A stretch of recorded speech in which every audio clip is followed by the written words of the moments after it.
Ini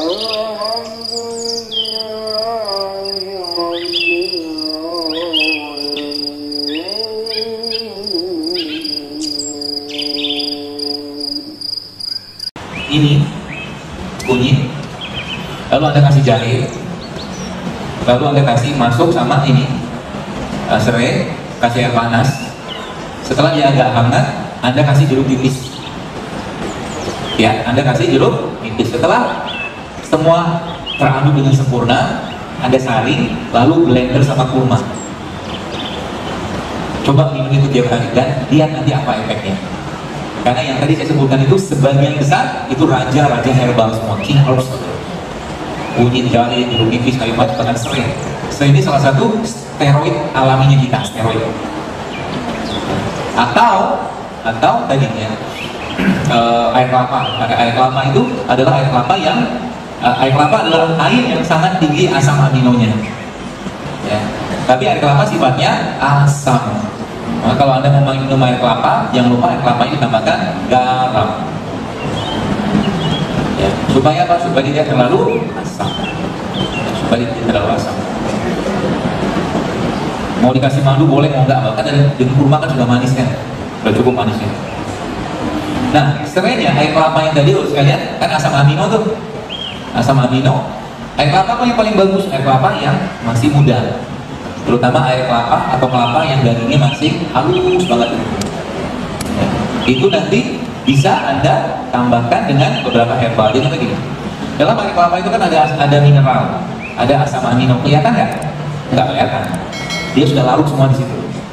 Ya, maka semua yang bersifat atau nggak kelihatan secara kasat mata kita nyebutnya nano. Jadi air kayak begini, ini kan ada bahan. Ini apa sih? Jeruk nipis atau jeruk lemon di sini yang bagian daripada jeruk lemon, jeruk melon. Oh, jeruk nipis. Iya, bagian daripada jeruk nipis ini larut dalam air ini kan. Ya, larut dalam air dan nggak kelihatan nanti lama-kelamaan. Ya, karena dia sudah terekstraksi ke dalam air. Tapi ada hati-hatinya, karena air itu sifatnya dingin dan dia melarutkan. Maka bagi Anda yang minum infus water kayak begini, hati-hati. Hati-hati, pertama, hati-hati dengan tensi, karena dia cepat banget nurunin tensi. Jadi kalau Anda minum kayak begini lalu keliengan, stop. Ya, mungkin bisa jadi hipotensi.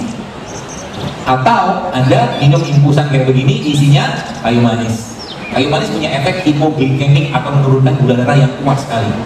Jadi kalau Anda minum infus kayak begini ya, kayu manis kayak begini lalu tiba-tiba keliengan, mungkin bisa jadi muncul hipoglikemik atau gulanya turun. Itu sebabnya kalau saya lebih nyaranin ganti-ganti aja tiap hari. Kalau saya dalam jumlah sedikit, tapi Anda istiqomah jauh lebih baik. Misalkan ya, hari ini minum jahe, besok minum serai, besok minum kunyit, besok minum infus water, itu lebih baik.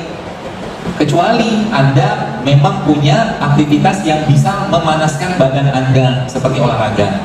Anda lihat kan ada salah satu bapak kalau makres yang nggak jadi itu Pak Sandiaga Uno kan, dia kan bawa ini terus tuh kan antang-antang aja dia nggak ngeblok. Kenapa? Karena larinya luar biasa panas badannya. Kita kan enggak. Ya. Jadi kalau minum infus water itu harus ada pemanasnya, karena dia dingin. Kalau dibiarkan terus-menerus kayak begitu, apa yang terjadi? Ginjalnya akan ngedrop. Itu ilmunya. Ya, seperti itu. Jadi boleh kan minum begini? Boleh. Ya. Lebih bagus lagi Anda makan buahnya. Ya. Jadi semakin alami makan itu Anda makan, semakin sehat. Ya, semakin sehat. Misalkan ini, serai yang paling baik itu serai seperti apa? Serai yang baru Anda petik dari tanah, lalu Anda bikin air serai. Bagus. Kalau udah kayak begini, dia pasti teroksidasi. Maka dalam Islam, memberi nafkah kepada keluarga dari hasil cocok tanam itu pahalanya double. Gitu. Jadi kalau bisa, kalau nggak bisa seperti apa? Ya jangan buka pembungkusnya. Kan oksidasi dia ini kalau bungkusnya dibuka kan dia mulai kuning dari kanan. Nah kan bungkusnya ini maka di situ letak antioksidannya. Jadi semua buah-buahan itu antioksidannya, pelindungnya letaknya di kulitnya. Bahkan dia punya ada anti kanker, serat, sebagai contoh misalkan apel. Apel itu seratnya atau anti kankernya, pektinnya itu letaknya pada kulitnya. Tapi sayangnya kulitnya dikasih wax. Ya, maka lebih baik kalau ada mau makan apa, cari apel lokal aja. Ya, apel lokal yang nggak banyak. Jadi kalau lihat apel kan kinclongnya luar biasa, kayak bisa bercermin gitu di situ. Lagi kinclongnya, ya seperti itu. Jadi semakin alami badan kita bosnya semakin bagus ya. Reseptor kita tidak akan dapat bahan baku. Seperti itu. Dan lihat, jadi gini, ngobatin penyakitnya jangan diobati penyakitnya, kasih makan enzimnya. Enzim itu bisa dikasih makan kalau kita kasih makan dia asam amino, Bang. Asam amino dapat dari mana tadi? Sayur, buah, dan segala jenis daun-daunan. Bahkan yang luar biasa, ada satu jenis daun yang punya kandungan asam amino yang luar biasa. Ya, yang sudah pernah dengar saya ceritakan itu daun kelor. Daun kelor itu asam amino sangat tinggi. Ya, Allah Maha Kuasa, dan mungkin Allah tinggalkan kita di bumi ini tanpa diberikan bahan baku untuk menjalankan peran sebagai Abdullah. Mungkin Allah ciptakan kayu manis, Allah ciptakan jeruk nipis, Allah ciptakan serai, segala macam untuk kebutuhan kita. Ya. Jadi lagi-lagi pesan saya sebagai penutup, ya pertama tadi ya, perhatikan ya, apa yang kita makan. Tiap kali maksudnya dari sisi hartanya kita itu, kalau mungkin ada sumber-sumber yang tidak halal, stop. Nggak berkah nanti.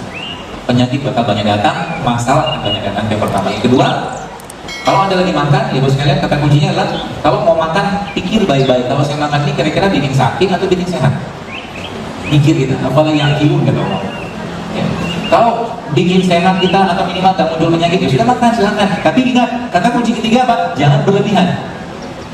Ya berlebihan. Makanan sehat, kurma sekalipun dengan luar biasanya kurma sama amino, serat, besi segala macam. Kalau sehari makan 1 kilo kurma, kan ada yang mudah diabetes. Ya kan? Gak boleh, 20 wasrobu wala tusrifu betul. Makan silakan, tapi jangan berlebihan. Kata Allah begitu. Pikir baik-baik. Dan jadikan hidup sehatnya bagi sekalian sebagai bagian dari ketaatan kita. Jangan lifestyle. Kalau cuma lifestyle, Anda cuma dapat apa yang Anda makan.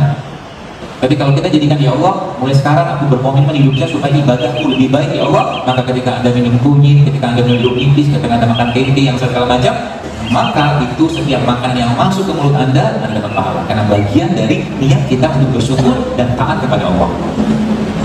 Itu bedanya kita dengan orang-orang yang bikin program-program dia di barat-barat sana. Ya. Kalau sudah sehat, jangan malu-maluin Rasulullah. Maksudnya gimana? Kalau sudah sehat, harus lebih taat. Kalau sudah sehat, harus lebih semangat bangun malam.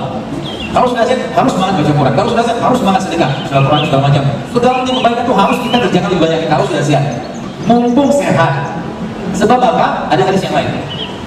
Jadi bagi Anda yang sudah biasa, misalkan ya, Anda sudah biasa hidup dengan ibadah tertentu, misalkan satu hari sholat duhanya 12 rakaat, misalkan, lo suruhin mau Anda kerjakan, nggak pernah putus. Lalu tiba-tiba Anda ada uzur, sakit atau safar, dan Anda tidak bisa melaksanakan sholat duha 12 rakaat, maka Anda tetap dapat pahala 12 rakaat. Itu mumpung sehat, perbanyaklah berbuat baik. Dan ingat, berbuat baik itu bagusnya itu luar biasa, apalagi berbuat baik untuk orang lain. Kalau sekarang saya tanya kepada Anda, maukah Anda diberikan sebuah hadiah umroh kan misalkan, atau mungkin Anda diberi kesempatan untuk iktikaf 1 bulan penuh di Masjid Nabawi? Mau banget, ya kan? Pertanyaannya, mungkin waktu nggak ada, urusan kita banyak, kerjaan banyak, maka Nabi SAW berikan petunjuknya kepada kita. Apa kata Nabi? Membantu hajat saudaraku kaum muslimin, kata Nabi, menyelesaikan hajatnya jauh lebih aku cintai daripada iktikaf 1 bulan penuh di masjidku ini. Maksudnya gimana? Ada lagi tempat wudhu, misalkan di mall atau di mana, tiba-tiba ada lagi pakai sandal tuh. Ada orang mau wudhu, orang itu pakai sepatu. Oke, orang itu pakai sepatu. Lalu hajatnya dia kan pengen pakai sandal supaya sepatunya nggak basah. Lalu Anda kasih sandal itu kepada orang tadi, maka itu jauh lebih baik daripada iktikaf 1 bulan penuh di Masjid Nabawi. Sesederhana itu melakukan kebaikan. Ya. Maka ketika Anda lagi di mall, lagi di pintu tol, atau mungkin di segala macam tempat-tempat yang Anda bisa melakukan kebaikan, lakukan di sana kebaikan tersebut. Jangan pernah dalam kehidupan kita tidak melakukan kebaikan untuk orang lain. Minimal dengan cara apa? Berdoa. Penduduk umat Islam di dunia berapa miliar? Sebulan 4 miliar. Saya juga nggak tahu, sebulan mungkin 4 miliar. Pertanyaannya, bagaimana Anda bisa mendapatkan pahala dari 4 miliar ini? Gampang, doa saja dengan doa Allahumma firlil muslimin wal muslimat wal mu'minin wal mu'min. Tambah lagi al-ahya'i minhum wal amwat. Orang yang mati, yang hidup, yang sama, ada pahala sama mereka. Kalau kita sangat disatakan. Maka jangan pelit mendoakan orang lain. Kalau pengen kaya, doakan orang yang sudah kaya. Semoga Allah tambahkan kekayaan untuk Anda. Gitu. Nanti malaikat bilang sama kita, wala tamistuhu wala tamistuhu. Engkau seperti apa yang kau doakan. Jadi mungkin ada orang nggak kaya-kaya, kenapa? Kita kan perlu kita doain orang kaya. Lihat orang kaya, oh, sombong, sholatnya telat, menunggu aja, sholatnya rutin, gitu lah. Itu penyakit? Penyakit apa? Maka hati-hati dengan jagalah hati. Karena seorang itu akan dimantikan sesuai dengan kebiasaan. Kebiasaan apa? Kebiasaan hati ini salah satunya. Kalau dia sukanya mengumpat orang, mencela orang, ngomongin orang, dia akan mati dalam keadaan kayak begitu. Serius. Maka jangan cari masalah dengan orang lain. Ya, jaga hati baik. Nggak perlu ngomong, diem. Nanti ajarkan begitu kan? Ngomong yang baik kalau tak diem. Kalau ada orang tanya, jangan ngomong. Zikir baca Quran lebih baik. Itu sebabnya salah satu cara untuk mau program hamil adalah jangan banyak ngomong. Banyak zikir. Nabi Zakaria ketika beliau disampaikan oleh Allah, ya Rob, apa tanda istriku hamil? Maka engkau tidak akan bisa bicara. Maksudnya secara umum, saya mencoba menganalogikan saja. Ya, daripada banyak bicara, ngomong kita terganggu, emosi kita terganggu, psikologis kita terganggu, kita jangan banyak berzikir. Dan memang Al-Quran berikan petunjuk seperti itu. Kalau mau banyak anak, mau banyak hartanya, dalam surat Nuh Allah sampaikan, perbanyaklah istighfar. Gitu. Jadi sesederhana itu sebenarnya. Jadi kayak begini sebenarnya hanya bagian yang, ya, kalau boleh saya katakan 1% aja. Hanya 1%. 99%-nya apa? Kolbunya. Iza sholat jasad kulluhu wa iza fasada jasad kulluhu. Kata Allah dalam tubuh sudah terdapat sumpah daging, kalau dia baik semua, kalau dia rusaklah semua. Daging itu adalah kolbu, maka jaga hati baik. Dan hati yang baik akan bermanifestasi dengan adab yang baik. Hati yang baik akan bermanifestasi menjadi akhlak yang baik. Maka mau setinggi apapun ilmu seseorang, kalau tidak ada akhlak dan adabnya, semua kosong. Adab sebelum ilmu, ya seperti itu. Anunya apa namanya? Pepatahnya.